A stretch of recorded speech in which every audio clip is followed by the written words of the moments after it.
Ladies and gentlemen, Violent Games here. Welcome back to Dishonored 2 Builds and Playstyles. Today we have a playstyle for us today, and this is going to be the War Machine playstyle. The open combat, lethal, flesh and steel playstyle, that is. I want this playstyle to be the most challenging playstyle, yet very aggressive and very fun at the same time. That was what I was going for here. So we will not be picking up the Outsider's Mark. That's why I'm calling it a playstyle and not necessarily a build. The Howler build, it's not really a build, it's more of a playstyle as well, just worth referencing. Anyhow, so before we get started, there's a few game settings that I want you guys to adhere to, because I want this to be the most high-risk and challenging playthrough that you've done, since we've all played Dishonored ad nauseum at this point. You know, I feel like if we left on certain handicaps like easier difficulties and aim assist, this would not help us in any way, shape, or form. And since my demographic is primarily console, turning off aim assist makes the game notably more challenging, and I think it's a lot more fun when you're using the gadgets in this build to not have aim assist on, so that it's a bit of a more of a challenge instead of just mashing L2 and getting insta-kills. I feel like that's a really lame way to approach the playstyle.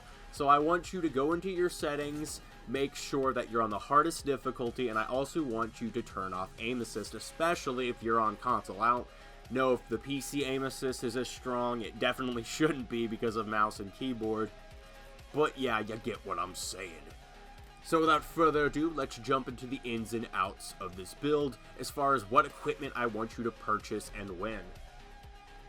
Quick disclaimer though, I am playing this on Iron mode, so watch the gameplay for human errors. It's actually quite amusing when it happens. I believe I completely flub a Clockwork Soldier fight, and I still survive with this build because I feel like this build is definitely strong enough to sustain itself.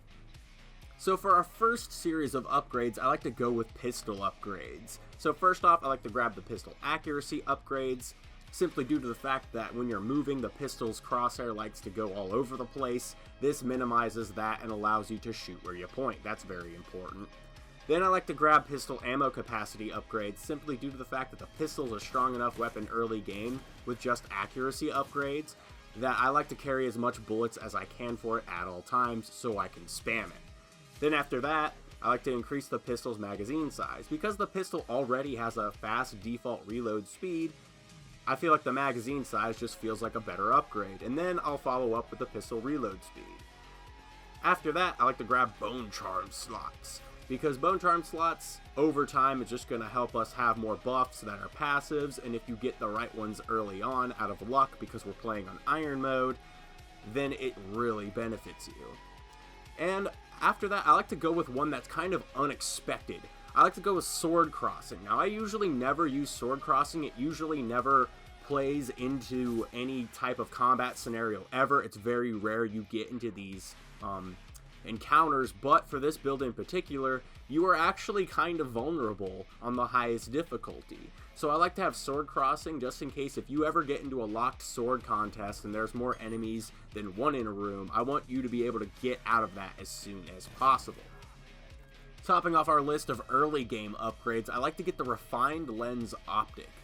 Now, I didn't personally find a lot of use for this simply because I think the one-time zoom is definitely efficient enough, but for some of you guys out there, I feel like you would like to turn your pistol into a sniper at some points, and I don't want to dissuade you from doing that, so having the Refined Lens Optics is going to give you a bit more versatility to this playstyle if you so want to have it. So if you want to, at any point in the game, use your pistol like a sniper rifle, having the Refined Lens Optics definitely helps you get off some cheeky headshots to start off an encounter. It's a lot of fun if you're into that. Now for our late game upgrades, well, about mid game to late game, I like to start off with Magnetized Bullets. This is going to allow us to stun Clockwork Soldiers with our pistols. Then I like to follow up with Armored Bullets. This is going to allow bullets to ricochet off hard surfaces, including enemy armor. So if you happen to miss a shot, it could still ricochet into an enemy, dealing damage anyhow, which is pretty ridiculous that the game already is so forgiving with, like, the pistol in general. But, you know, just make it more ridiculous. Why not? After that, I like to follow up with impact grenades, because if your grenade hits an enemy, you want it to go off as soon as possible.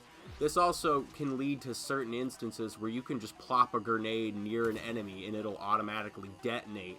It's really, really effective for that. And then after that, I like to go into sticky grenades. Sticky grenades, guys, absolutely fantastic. It's just another option for our character to have more grenades in their inventory, so that's why we pick this up. There's not really any upgrades that you can do on top of sticky grenades anyhow. And lastly, guys, for the basic blueprints anyhow, I like to get the explosive bullets. This isn't really available to like near end game, but it's still nice to have, right? Not definitely necessary, because pistol bullets by themselves are absurdly strong. But having another option in combat, why not? You know, guys, why not? You know, have all the fun. Don't have some of the fun, have all of the fun. Now that we've gone over the basic blueprints and when you should get them, let's go over the Masterwork upgrades. These should be purchased as soon as possible, of course.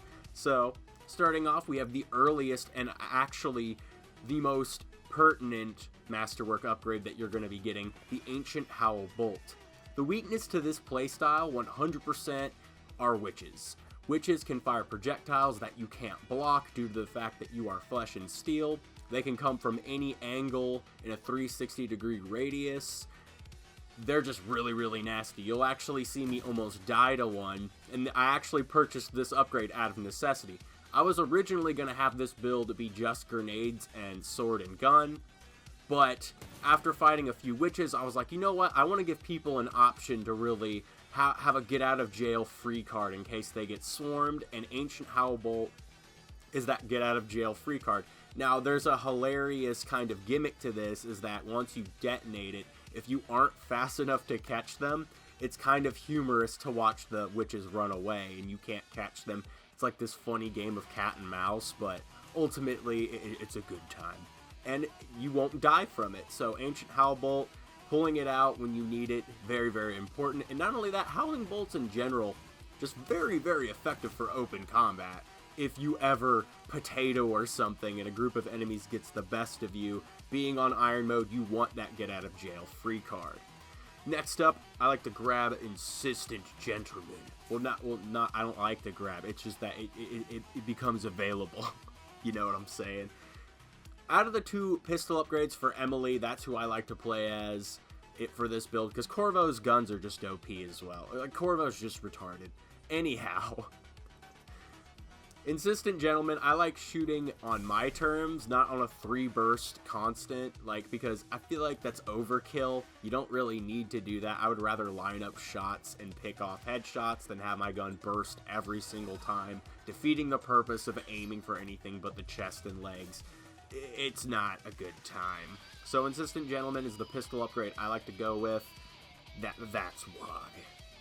After that, we like to go with our Sword Masterwork upgrade, the Occult Kiss. Like I said before, witches are definitely the biggest threat to this playstyle, so being able to deal with witches on a easier basis is definitely a plus, considering we're open combat to the core.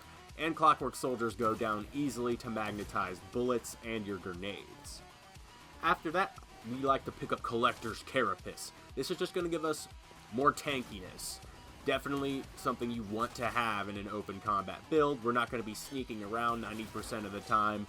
It's a great way to engage our enemies, but they're going to discover us pretty soon, because every piece of equipment we like to use for this playstyle is loud and proud, and that's the way it should be. And then finally, guys, the last Masterwork upgrade is the Expansive Lady. This is going to increase. It's going to increase the blast radius of our grenades. This is the first time I've been able to actually use this. Unfortunately, I didn't get that far in the game, and I don't think I have time to show you all the Masterwork upgrades in practice. But in theory, this is going to be awesome, because grenades already, guys, are just absurdly strong. I hope the gameplay displays that. I've never really used grenades in any of my runs through this game thus far, and I think Flesh and Steel justifies the use of grenades. So, anyways, that covers our Masterwork upgrades. I'm going to go into the playstyle itself, and then go over some tips and tricks on how to deal with enemies and stuff like that. Or maybe I won't, actually. Maybe I won't. We'll see. I'm just going to talk about the playstyle for a bit. Alright guys, to fully experience the fun of this build, you need to understand the principle of using everything in every situation. Basically, if you're not throwing every piece of equipment, spamming every bullet in every encounter, I feel like you're not going to get the fun out of this build. Because your character on Flesh and Steel has so much money due to selling runes, paintings, and just looting in general, you're going to have so much cash that you can always restore your inventory at black markets. You should never not be spamming your equipment. There's only a few levels that don't feature a black market or something of the sort, and even then, the game just gives you a ton of ammunition, just out the anus, and it's just ridiculous. So you should spam your equipment constantly, you know, constantly throw grenades, constantly spam your gun, because why not? It's a lot of fun, and you can do so cavalierly and very, very comfortably. That's why I don't really recommend upgrading the crossbow early game, simply due to the fact that I want you to have that breathing room in your money pool, regardless of how good you are at looting in the game, you know, finding every single coin or what have you.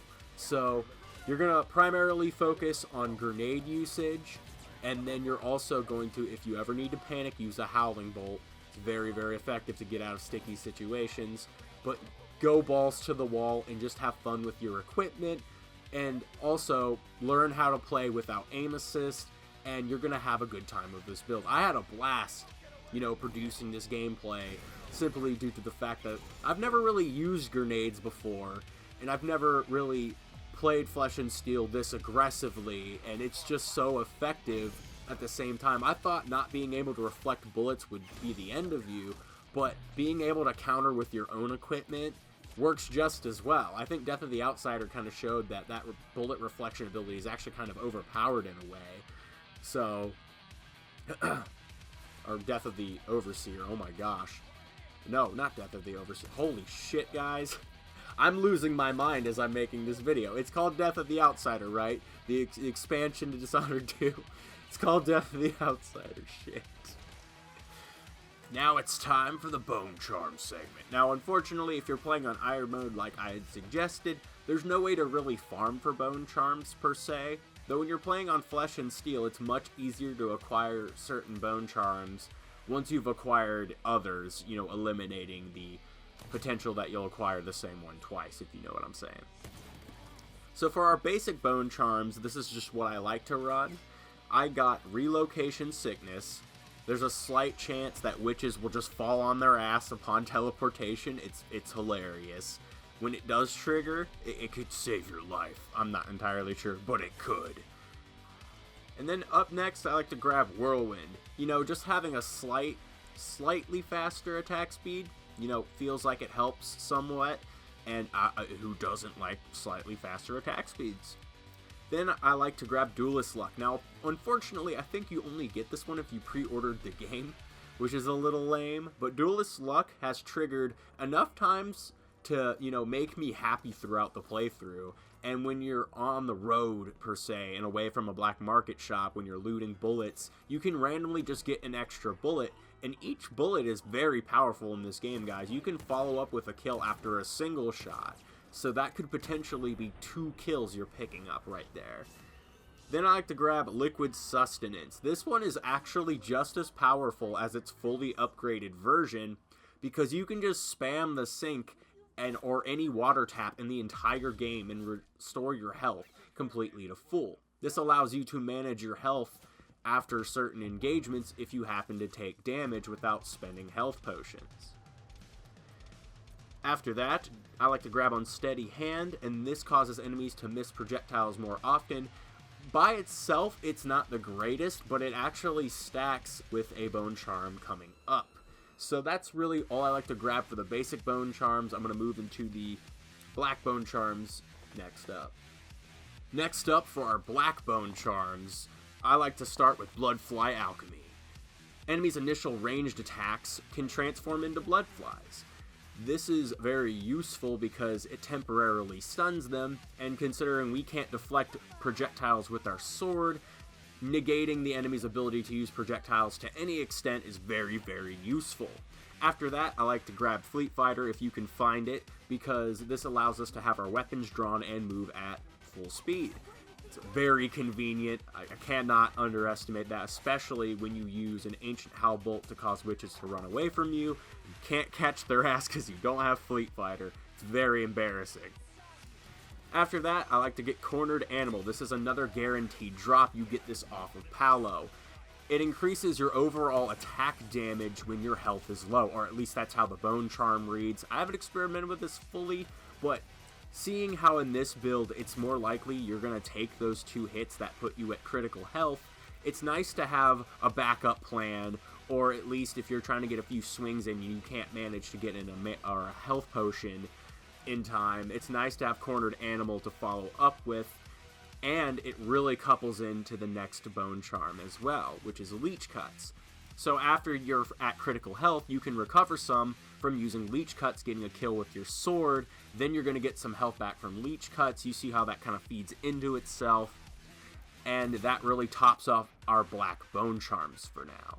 Moving into Corrupt Bone Charms, we only have one, and that is Shivering Silhouette. This feeds in to our Unsteady Hand earlier Bone Charm, the basic Bone Charms, because this is going to have an even larger effect, making our enemies miss their projectiles more often. The negligible effect of this, however, is that you are more visible. Seeing that this is an open combat build, this negative has no impact on the build whatsoever. So I really like Shivering Silhouette for that reason. It's more sustain for the build over time. And it's just really good, guys. Like, I went from getting shot, like, every time to basically not being shot at all when combining these Bone Charms together. So, it's all kinds of wonderful. I really, really, really enjoy this build. Alright, guys, we're about to wrap up the video, but before we do, we have to talk about the verdict. How did I feel playing this build? Did I enjoy myself? The answer is yes. I actually might go out of my way off camera to just beat the game with this build because I'm having such a good time. Like, the challenge that this build provides is really engaging me in a certain way that other games aren't. It's just a lot of fun. I really enjoy playing the game without the aim assist, without the objective markers, without the bullshit, you know, without the hand holding, and it's just been a absolute blast. So, thank you, David Plays, by the way. If you, look, David, leave a comment, and everyone, I encourage you to thumbs up that comment, love that comment, do whatever you can, you know, give all the credit to him. You know, before you even think about liking the video already for supporting the series or leaving a comment yourselves, you know, tell David, you know, thanks for the inspiration. It meant a lot, and I just had a blast doing this. And I can promise you guys another build's going to be coming.